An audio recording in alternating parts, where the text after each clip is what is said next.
The Transferred Ghost by Frank R. Stockton.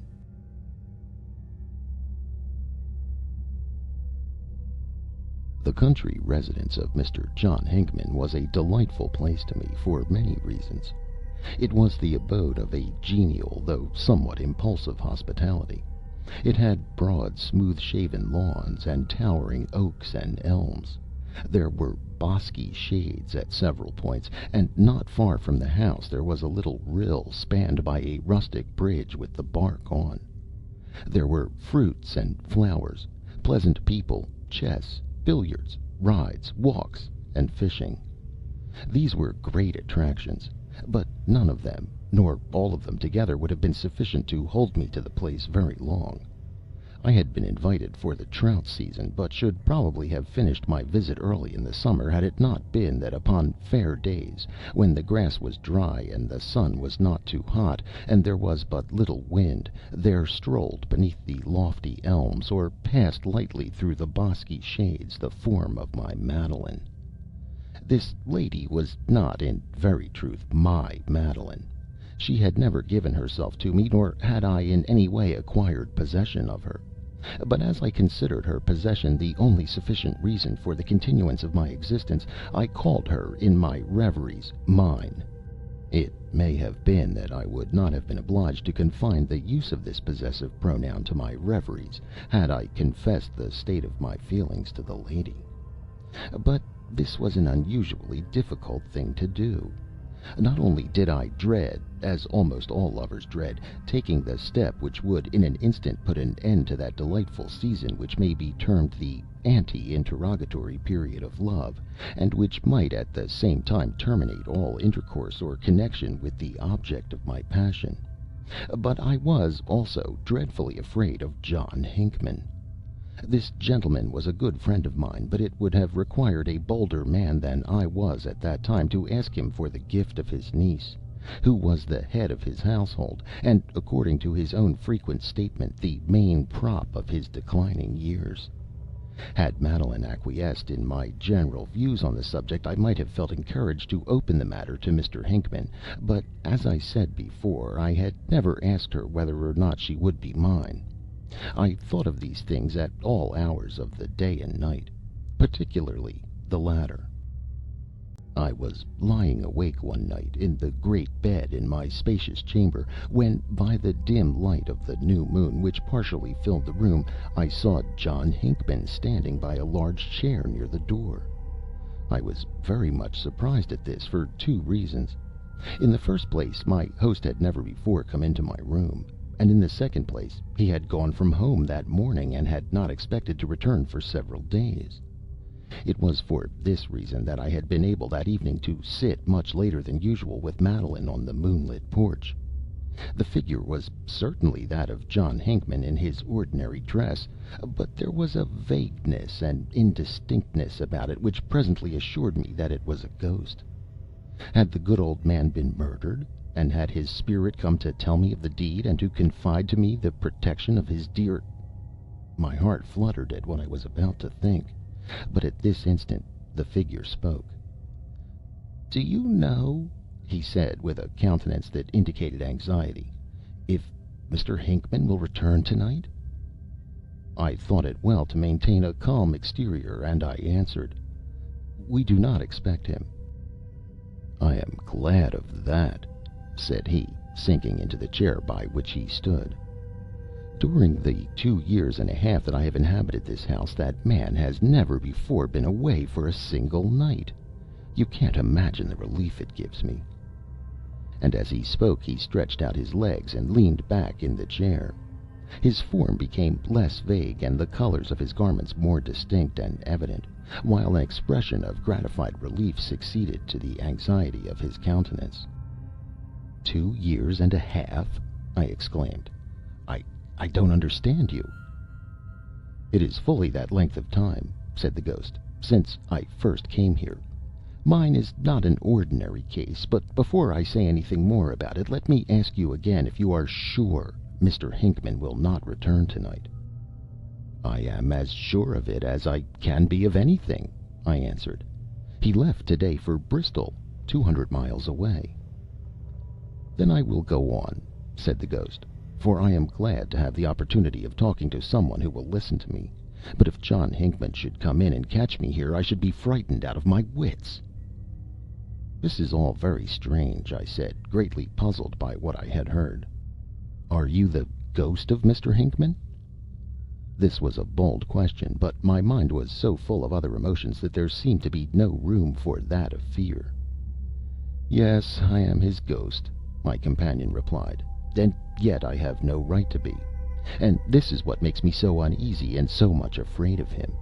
It is a strange story, and I truly believe without precedent. 2 years and a half ago, John Hinckman was dangerously ill in this very room. At one time he was so far gone that he was really believed to be dead. It was in consequence of too precipitate a report in regard to this matter that I was, at that time, appointed to be his ghost. Imagine my surprise and horror, sir, when, after I had accepted the position and assumed its responsibilities, that old man revived, became convalescent, and eventually regained his usual health. My situation was now one of extreme delicacy and embarrassment. I had no power to return to my original unembodiment, and I had no right to be the ghost of a man who was not dead. I was advised by my friends to quietly maintain my position, and was assured that, as John Hinckman was an elderly man, it could not be long before I could rightfully assume the position for which I had been selected. But I tell you, sir," he continued with animation, "the old fellow seems as vigorous as ever, and I have no idea how much longer this annoying state of things will continue. I spend my time trying to get out of that old man's way. I must not leave this house, and he seems to follow me everywhere. I tell you, sir, he haunts me." "That is truly a queer state of things," I remarked.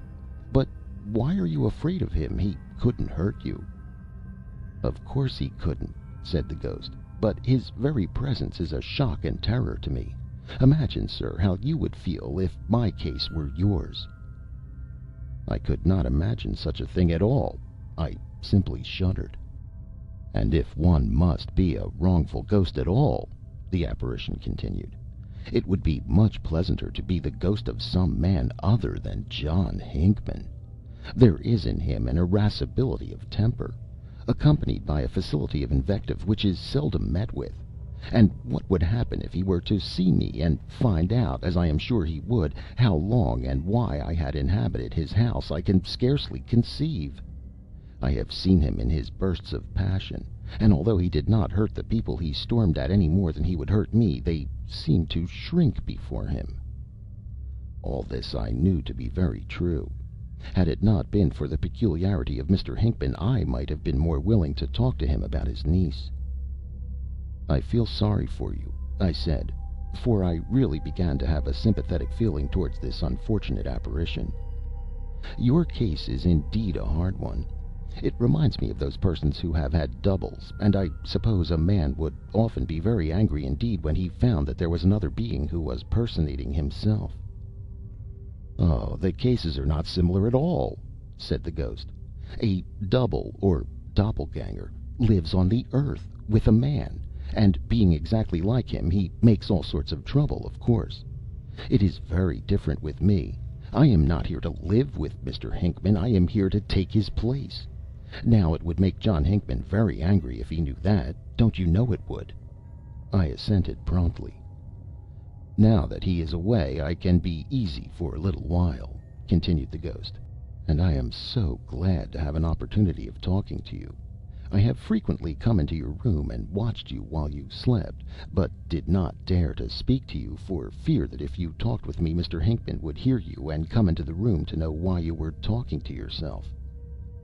"But would he not hear you?" I asked. "Oh, no," said the other.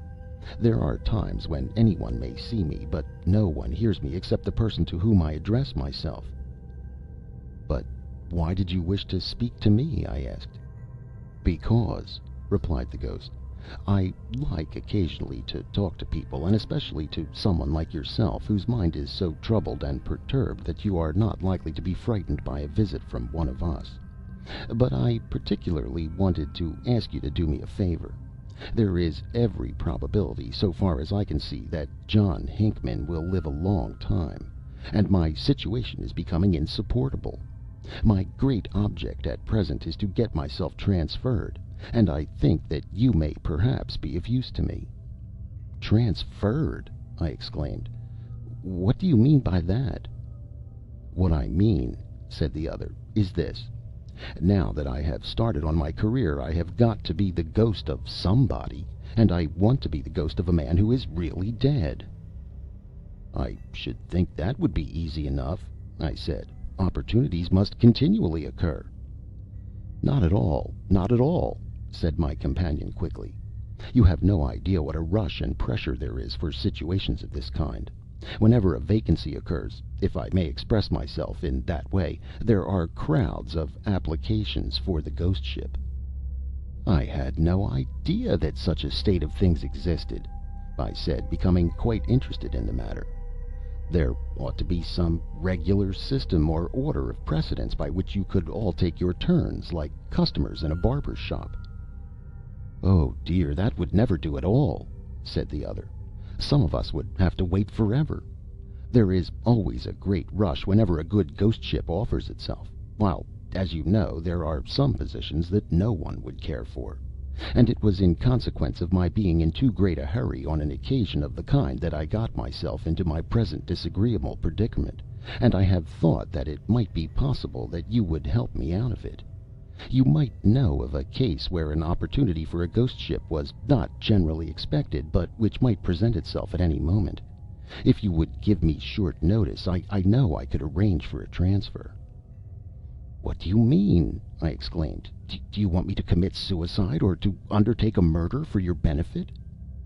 "Oh, no, no, no," said the other with a vapory smile. "I mean nothing of that kind. To be sure, there are lovers who are watched with considerable interest, such persons having been known, in moments of depression, to offer very desirable ghost ships. But I did not think of anything of that kind in connection with you. You were the only person I cared to speak to, and I hoped that you might give me some information that would be of use, and in return I shall be very glad to help you in your love affair." "You seem to know that I have such an affair," I said. "Oh, yes," replied the other with a little yawn. "I could not be here so much as I have been without knowing all about that." There was something horrible in the idea of Madeline and myself having been watched by a ghost, even, perhaps, when we wandered together in the most delightful and bosky places. But then this was quite an exceptional ghost, and I could not have the objections to him which would ordinarily arise in regard to beings of his class. "I must go now," said the ghost, rising. "But I will see you somewhere tomorrow night, and remember, you help me, and I'll help you." I had doubts the next morning as to the propriety of telling Madeline anything about this interview, and soon convinced myself that I must keep silent on the subject. If she knew there was a ghost about the house, she would probably leave the place instantly. I did not mention the matter, and so regulated my demeanor that I am quite sure Madeline never suspected what had taken place. For some time I had wished that Mr. Hinckman would absent himself for a day at least from the premises. In such case I thought I might more easily nerve myself up to the point of speaking to Madeline on the subject of our future collateral existence. And now that the opportunity for such a speech had really occurred, I did not feel ready to avail myself of it. What would become of me if she refused me? I had an idea, however, that the lady thought that if I were going to speak at all, this was the time. She must have known that certain sentiments were afloat within me, and she was not unreasonable in her wish to see the matter settled one way or the other.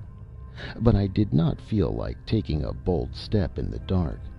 If she wished me to ask her to give herself to me, she ought to offer me some reason to suppose that she would make the gift. If I saw no probability of such generosity, I would prefer that things should remain as they were. That evening I was sitting with Madeline in the moonlit porch. It was nearly 10 o'clock, and ever since supper time I had been working myself up to the point of making an avowal of my sentiments. I had not positively determined to do this, but wished gradually to reach the proper point when, if the prospect looked bright, I might speak. My companion appeared to understand the situation. At least, I imagined that the nearer I came to a proposal, the more she seemed to expect it. It was certainly a very critical and important epoch in my life. If I spoke, I should make myself happy or miserable forever, and if I did not speak, I had every reason to believe that the lady would not give me another chance to do so. Sitting thus with Madeline, talking a little, and thinking very hard over these momentous matters, I looked up and saw the ghost, not a dozen feet away from us. He was sitting on the railing of the porch, one leg thrown up before him, the other dangling down as he leaned against a post. He was behind Madeline, but almost in front of me, as I sat facing the lady.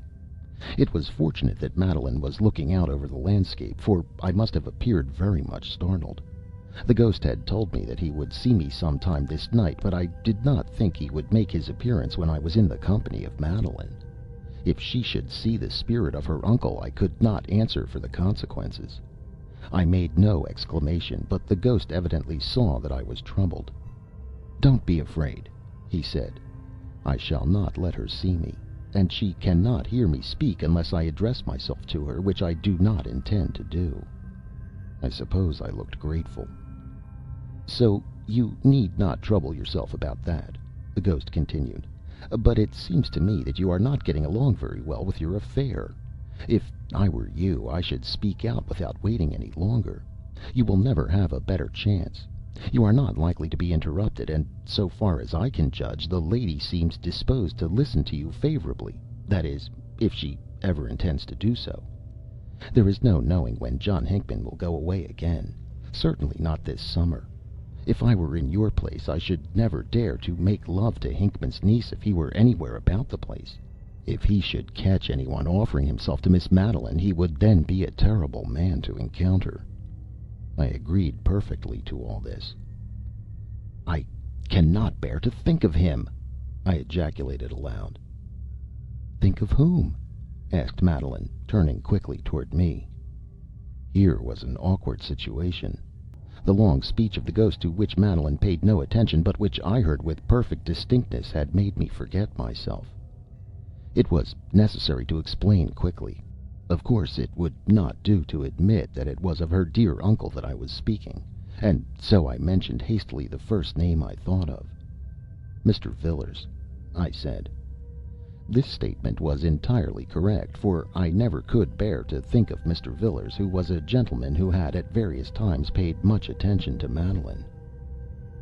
"It is wrong for you to speak in that way of Mr. Villars," she said. "He is a remarkably well-educated and sensible young man, and has very pleasant manners. He expects to be elected to the legislature this fall, and I should not be surprised if he made his mark. He will do well in a legislative body, for whenever Mr. Villars has anything to say, he knows just how and when to say it."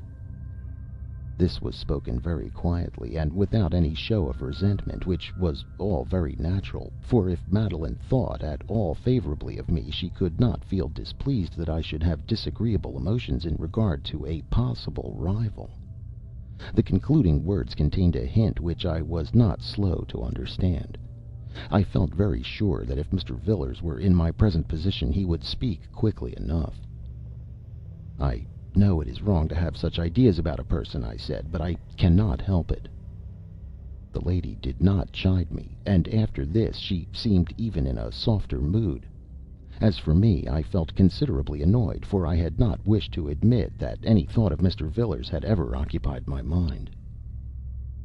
"You should not speak aloud that way," said the ghost, "or you may get yourself into trouble. I want to see everything go well with you, because then you may be disposed to help me, especially if I should chance to be of any assistance to you, which I hope I shall be."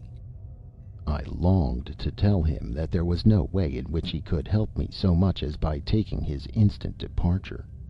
To make love to a young lady with a ghost sitting on the railing near by, and that ghost the apparition of a much dreaded uncle, the very idea of whom in such a position at such a time made me tremble, was a difficult if not an impossible thing to do. but I forbore to speak, although I may have looked my mind. "I suppose," continued the ghost, "that you have not heard anything that might be of advantage to me. Of course, I am very anxious to hear, but if you have anything to tell me I can wait until you are alone. I will come to you tonight in your room, or I will stay here until the lady goes away." "You need not wait here," I said. "I have nothing at all to say to you." Madeline sprang to her feet, her face flushed and her eyes ablaze. "Wait here!" she cried. "What do you suppose I am waiting for? Nothing to say to me, indeed! I should think so. What should you have to say to me?" "Madeline!" I exclaimed, stepping toward her. "Let me explain." But she had gone. Here was the end of the world for me. I turned fiercely to the ghost. "Wretched existence!" I cried. "You have ruined everything. You have blackened my whole life. Had it not been for you—" But here my voice faltered. I could say no more. "You wrong me," said the ghost. "I have not injured you. I have tried only to encourage and assist you, and it is your own folly that has done this mischief. But do not despair. Such mistakes as these can be explained. Keep up a brave heart. Good bye." And he vanished from the railing like a bursting soap bubble. I went gloomily to bed, but I saw no apparitions that night except those of despair and misery which my wretched thoughts called up. The words I had uttered had sounded to Madeline like the basest insult. Of course, there was only one interpretation she could put upon them. As to explaining my ejaculations, that was impossible. I thought the matter over and over again as I lay awake that night, and I determined that I would never tell Madeline the facts of the case. It would be better for me to suffer all my life than for her to know that the ghost of her uncle haunted the house. Mr. Hinckman was away, and if she knew of his ghost she could not be made to believe that he was not dead. She might not survive the shock. No, my heart could bleed, but I would never tell her. The next day was fine, neither too cool nor too warm. The breezes were gentle and nature smiled. But there were no walks or rides with Madeline. She seemed to be much engaged during the day, and I saw but little of her. When we met at meals she was polite, but very quiet and reserved. She had evidently determined on a course of conduct, and had resolved to assume that, although I had been very rude to her, she did not understand the import of my words. It would be quite proper, of course, for her not to know what I meant by my expressions of the night before. I was downcast and wretched, and said but little, and the only bright streak across the black horizon of my woe was the fact that she did not appear to be happy, although she affected an air of unconcern. The moonlit porch was deserted that evening, but wandering about the house I found Madeline in the library alone. She was reading, but I went in and sat down near her. I felt that, although I could not do so fully, I must in a measure explain my conduct of the night before. She listened quietly to a somewhat labored apology I made for the words I had used. "I have not the slightest idea what you meant," she said, "but you were very rude." I earnestly disclaimed any intention of rudeness, and assured her with a warmth of speech that must have made some impression upon her that rudeness to her would be an action impossible to me. I said a great deal upon the subject, and implored her to believe that if it were not for a certain obstacle I could speak to her so plainly that she would understand everything. She was silent for a time, and then she said, rather more kindly, I thought, than she had spoken before, "Is that obstacle in any way connected with my uncle?" "Yes," I answered after a little hesitation. "It is, in a measure, connected with him." She made no answer to this, and sat looking at her book, but not reading. From the expression of her face I thought she was somewhat softened toward me. She knew her uncle as well as I did, and she may have been thinking that if he were the obstacle that prevented my speaking, and there were many ways in which he might be that obstacle, my position would be such a hard one that it would excuse some wildness of speech and eccentricity of manner. I saw, too, that the warmth of my partial explanations had some effect on her, and I began to believe that it might be a good thing for me to speak my mind without delay. No matter how she should receive my proposition, my relations with her could not be worse than they had been the previous night and day, and there was something in her face which encouraged me to hope that she might forget my foolish exclamations of the evening before if I began to tell her my tale of love. I drew my chair a little nearer to her, and as I did so the ghost burst into the room from the doorway behind her. I say burst, although no door flew open and he made no noise. He was wildly excited and waved his arms above his head. The moment I saw him, my heart fell within me. With the entrance of that impertinent apparition, every hope fled from me. I could not speak while he was in the room. I must have turned pale, and I gazed steadfastly at the ghost, almost without seeing Madeline, who sat between us. "Do you know," he cried, "that John Hinckman is coming up the hill? He will be here in 15 minutes, and if you are doing anything in the way of love-making, you had better hurry it up. But this is not what I came to tell you. I have glorious news. At last I am transferred. Not 40 minutes ago a Russian nobleman was murdered by the Nihilists. Nobody ever thought of him in connection with an immediate ghost ship. My friends instantly applied for the situation for me and obtained my transfer. I am off before that horrid Hinckman comes up the hill. The moment I reach my new position I shall put off this hated semblance. Goodbye. You can't imagine how glad I am to be at last the real ghost of somebody." "Oh," I cried, rising to my feet and stretching out my arms in utter wretchedness, "I would to heaven you were mine!" "I am yours," said Madeline, raising to me her tearful eyes.